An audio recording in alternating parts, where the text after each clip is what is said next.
Hello guys, welcome to OP Pathshala by Mansi Srivastav, where you will get amazing videos of physics, chemistry and maths. So, our today's topic is Laplace transformation. So see, first of all, what is the definition of Laplace transformation, or what do you understand by Laplace transformation? See, the definition is let ft means the function of with respect to t is a function defined as t equals to 0. So the Laplace transformation of f of t is denoted by L of f of t or f bar s, where f bar s is L of f of t. Means this is the Laplace transformation of t and the result comes in terms of s. And the integral is 0 to infinity e की power minus st f of t dt. Means we are integrating the function f of t with respect to dt. और जैसे कि आप देख सकते हैं जो e की पावर st है, मीन्स जो t के साथ जो कॉफिशिएंट है वही आंसर में फंक्शन का कॉफिशिएंट होगा. और जो हमारा रिजल्ट आएगा, the result is always in terms of s.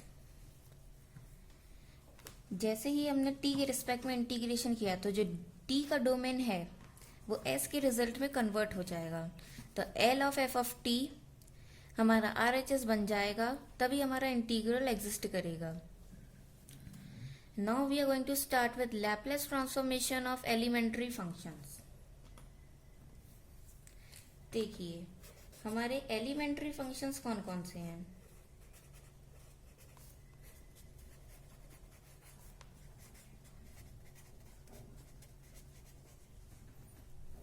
See, the first function. Our first function is t to the power n. मतलब अगर हमें t given है, उसकी पावर कुछ भी है, n can be any natural number or it can be a fraction or a negative power. तो इसका लैप्लेस ट्रांसफॉर्मेशन क्या होगा? Gamma n plus 1 upon s to the power n plus 1. This formula is used when n is greater than -1. Or second formula is n factorial upon s to the power n plus 1 when n is greater than 0, means n is an integer, positive integer.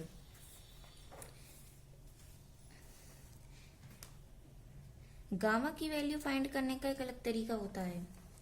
Suppose we have given gamma 3/2, तो हम इसे ऐसे find करेंगे n into n minus 1 into gamma n minus 1. तो 3/2 का answer क्या होगा? 3/2 into 3/2 minus 1 means half into gamma of half. और गामा हाफ की वैल्यू क्या होती है? Root pi. तो इसका आंसर क्या आ जाएगा? 3/4 into root pi. Now we are going to start with our second function. और देखिए हमारा सेकेंड फंक्शन है e की पावर माइनस ए e की power at. If we have to find Laplace transformation of e की power at, तो इसका direct answer होता है 1 upon s minus a, where s should be greater than a. s हमेशा a से बड़ा होगा, नहीं तो हमारा आंसर नेगेटिव हो जाएगा, वो इन्फिनिटी की साइड चला जाएगा. इसलिए e की पावर at का Laplace transformation is 1 upon s minus a, where s is greater than a. चलिए अब हम इनकी प्रूविंग देखते हैं.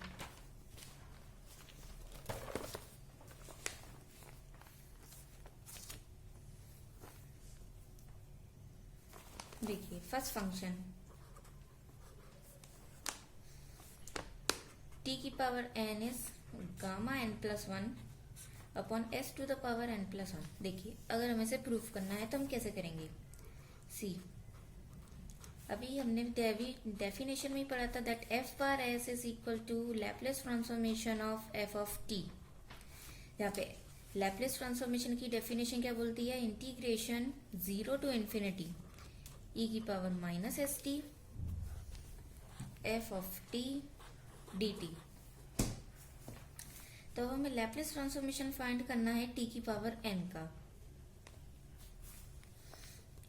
मतलब जो हमारा फंक्शन है वो है टी की पावर एन। तो हम यहाँ पे एफ ऑफ टी की प्लेस पे हम टी की पावर एन पुट कर देंगे, ई की power minus s t into t to the power n d t. अब हम अज्यूम करेंगे that let s t equals to x, differentiating both sides we will get s d t equals to d x. तो dt की value क्या आ जाएगी, dx upon s, और यही वैल्यू अब हम अपने ऊपर वाले इंटीग्रल में पुट कर देंगे। तो हमारा इंटीग्रल बन जाएगा 0 to infinity e to the power minus x, क्योंकि एस टी की प्लेस पे हमने x पुट किया है तो यहाँ पे आ जाएगा माइनस एक्स। ब्रैकेट में क्या आएगा, x अपॉन s की power n dx upon s। s एक कांस्टेंट टर्म है तो s को हम इंटीग्रल के बाहर ले सकते हैं। और देखिए यहाँ पे s to the power n और यहाँ पे एक और s, तो टोटल पावर बाहर कितनी आ जाएगी, 1 upon s to the power n plus 1, 0 to infinity e की power minus x into x to the power n dx। अब देखिए फैक्टोरियल n का इंटीग्रल हम क्या लिखते हैं, 0 to infinity e to the power minus x into x की power n minus 1 dx। इसलिए अब हमें अपने इस इंटीग्रल में एक चेंज करना पड़ेगा जिससे हमें n माइनस 1 मिल जाए। तो हम लिखेंगे 1 upon s to the power n plus 1, 0 to infinite e to the power minus x into x, यहाँ हम कर देंगे n माइनस 1 प्लस 1 dx। अब देखिए इतना पार्ट तो हमको मिल ही चुका है, बस एक प्लस 1 एक्स्ट्रा आ रहा है।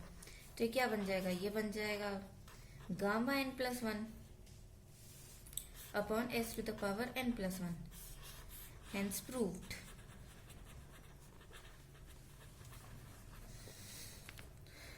अगर ये वैल्यू माइनस 1 से बड़ी है, अगर n 0 से बड़ा है तो हम क्या लिखेंगे, n factorial upon s to the power n plus 1।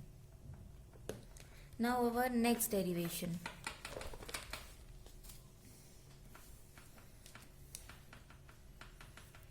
देखिए जो हमने सेकेंड प्रॉपर्टी पढ़ी थी, that Laplace transformation of e to the power at is equals to 1 upon s minus a। तो देखिए हम अपना फंक्शन डिफाइन कर रहे हैं, this is the result, f पर s equals to l of f of t। This derivation is must. और ये किसके इक्वल होता है, देखिए यहाँ पे हमारा फंक्शन क्या है, e to the power at, तो हम लिखेंगे 0 to infinite e to the power minus s t into e to the power at dt। यहाँ पे एक्सपोनेंशियल की दोनों पावर्स ऐड कर सकते हैं हम, तो ये क्या बन जाएगा, 0 to infinite e to the power minus t s minus a and dt। Now integrating,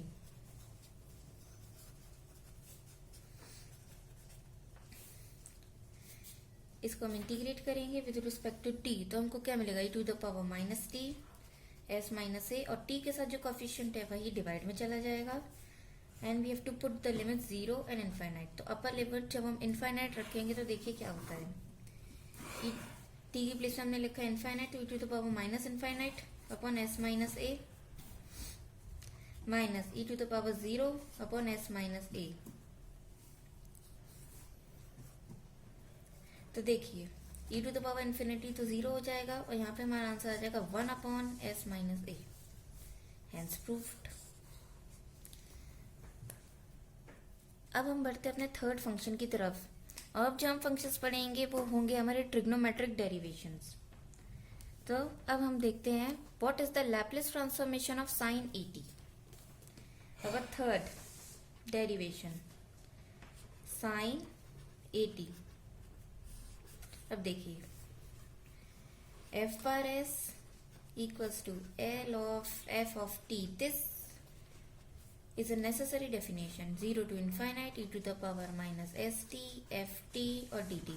तो जैसे कि आप देख सकते हैं यहाँ पे हमारा फंक्शन क्या है, यहाँ पे हमारा फंक्शन है sin 80, means we have to find Laplace transformation of sin 80 equals to 0 to infinite e to the power minus st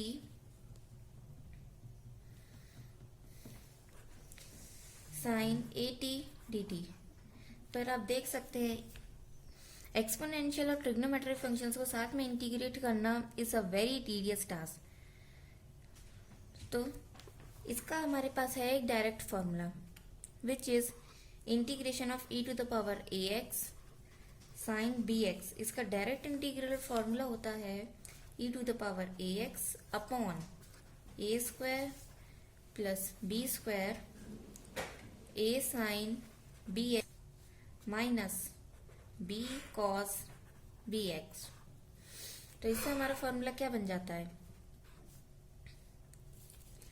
देखिए यहाँ पे e की पावर ax, तो यहाँ पे हमारे पास ax की प्लेस पे क्या है माइनस एस टी, और साइन bx की प्लेस पे हमारे पास है साइन ए टी। तो अब इन वेरिएबल्स को इस इक्वेशन में पुट करने के बाद हमको मिलेगा e to the power minus s t upon minus s का स्क्वायर, बिकॉज a की प्लेस पे क्या है minus s plus b square. तो b की प्लेस पे क्या है हमारे पास साइन ए टी, तो plus a square into minus s sine a t minus a cos a t with limit 0 to infinite. 1 upon s square plus a square हमारे पास है कांस्टेंट, और इनफाइनाइट रखने पे तो सबको 0 हो जाएगा, सो 0 माइनस e की पावर 0 है 1। अब देखिए ब्रैकेट में क्या होता है साइन 0 0 और कॉस 0 होता है 1, तो यहाँ पे क्या आ जाएगा माइनस ए। तो फाइनली हमारा फॉर्मूला क्या आ गया है a upon s square plus a square. This is our final derivation.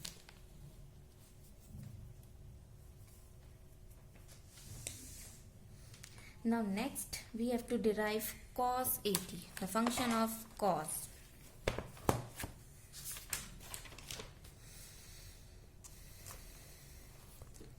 देखिए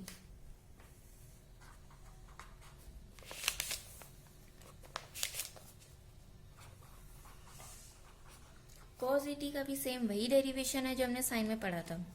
हम सेम वही डेरिवेशन लिखेंगे, F bar S equals to a Laplace transformation of ft which is equals to 0 to infinity to the power minus st ft dt। ये हमारी derivation, और यहाँ पे हमारा फंक्शन है cos। जैसे हमने साइन का एक डायरेक्ट फार्मूला पढ़ा था, वैसे ही हमारे पास cos को इंटीग्रेट करने का भी एक डायरेक्ट फार्मूला होता है when we have exponential and cos functions in multiplication. तो देखिए इसका डायरेक्ट फार्मूला है when there is integration of e to the power ax cos bx। देखिए जो स्टार्टिंग टर्म्स हैं वो तो सेम रहेंगे, e to the power ax upon s square plus a square, लेकिन जो हमारे ब्रैकेट वाले टर्म है वो चेंज हो जाएंगे। यहाँ पे आ जाएगा a cos bx plus b sin bx। देखिए cos फंक्शन है तो पहले cos को प्रेफरेंस में लेगी and then we will get sine. Values put करने के बाद we will get direct answer s. देखिए ये फिर से एक कांस्टेंट टर्म हो जाएगा 1 upon s square plus a square बाहर आ जाएगा, और हमारे पास ब्रैकेट में बचेगा सिर्फ s. So we will get s upon s square plus a square as our final answer, hence prove. अब हम अपने साइन, अब हमारे पास कॉस और साइन के दो अलग फंक्शंस भी होते हैं which are sine hyperbolic x and cos hyperbolic x. तो जैसा हम पढ़ते हैं साइन हाइपरबोलिक एक्स का फॉर्मूला क्या होता है, sine h x e to the power x minus e to the power minus x upon 2। वहीं कॉस हाइपरबोलिक एक्स का फॉर्मूला क्या होता है e to the power x plus e to the power minus x upon 2। और इनके Laplace transformation आज हम derive करने वाले हैं। तो first we will derive sine hyperbolic 80, sine h 80। फिर से हम लिखेंगे 0 to infinite to the power minus s t sine h 80 dt। तो इसकी प्लेस पे हम लिख सकते हैं e to the power 80 minus e to the power minus 80 by 2। ये हमारा फंक्शन है, क्योंकि हम साइन हाइपरबोलिक एक्स को ऐसे भी रिप्रेजेंट कर सकते हैं, और इसी को हम एफ ऑफ टी बना के साइन हाइपरबोलिक एक्स की प्लेस पे लिखेंगे। तो देखिए हमें क्या मिलता है, 0 to infinite e to the power minus st e to the power at minus e to the power minus at upon 2 with dt। तो हाफ तो कांस्टेंट है, वो बाहर आ जाएगा, और अंदर हमें मिलेगा ये 0 to infinite e to the power t minus s plus a dt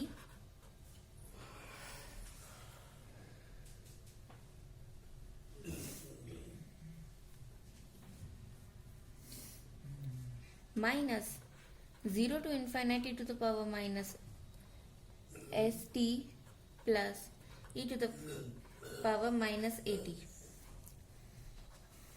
जब हम इसे इंटीग्रेट करेंगे तो हमारे पास फाइनल आंसर आ जाएगा 1 अपॉन एस माइनस ए माइनस 1 अपॉन एस प्लस ए।